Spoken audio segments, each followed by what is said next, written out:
ಈ ಬಿಸಿಲಿನ ತಾಪಮಾನಕ್ಕೆ ಈಗಾಗಲೇ ತರಕಾರಿ ಹಣ್ಣುಗಳ ಬೆಲೆ ಗಗನಕ್ಕೇರಿದೆ. ಇದರ ಜೊತೆಗೆ ಮಾಂಸ ಪ್ರಿಯರಿಗೂ ಕೂಡ ಶಾಕ್ ಎದುರಾಗಿದೆ. ಕೋಳಿ ಮೀನಿನ ರೇಟ್ ಅನ್ನ ಕೂಡ ಹೆಚ್ಚಳ ಮಾಡಲಾಗಿದೆ. ಬಿಸಿಲಿನ ತಾಪಮಾನದಿಂದ ಇದೀಗ ಕೋಳಿ ಹಾಗೆ ಮೀನಿನ ದರವೂ ಕೂಡ ಗಗನಕ್ಕೇರಿದೆ. ಮಾರುಕಟ್ಟೆಯಲ್ಲಿ ವಿಥೌಟ್ ಸ್ಕಿನ್ ಬಾಯ್ಲರ್ ಕೋಳಿ 1 ಕೆಜಿಗೆ ಬರೋಬ್ಬರಿ 230 ರಿಂದ 240 ರೂಪಾಯಿ. ಹಾಗೆ ಟೈಸನ್ ಜೀವಂತ ಕೋಳಿಗೆ 1 ಕೆಜಿಗೆ 185 ರಿಂದ 190 ರೂಪಾಯಿಗೆ ಏರಿಕೆ ಆಗಿದೆ.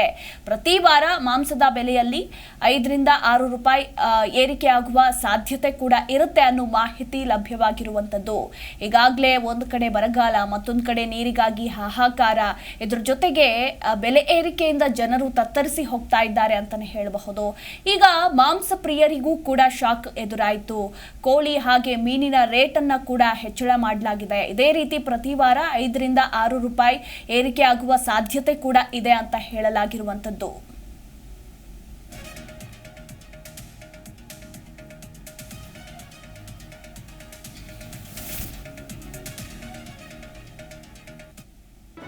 ಜಿ ಕನ್ನಡ ನ್ಯೂಸ್ ಈಗ ನಿಮ್ಮ ಮನೆಯಲ್ಲೇ ನೋಡಿ.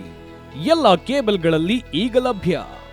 ಸನ್ Direct 292, Jio TV 1334, U digital 162, City cable 51, GTPL 17, Abhishek cables 821, Rockline telecommunication 51, Shri Basaveshwara number 60, Vinayaka digital number 53, in digital number 896ರಲ್ಲಿ ನಿಮ್ಮಿಷ್ಟದ ಜಿ ಕನ್ನಡ ನ್ಯೂಸ್ ನೋಡಿ ಆನಂದಿಸಿ.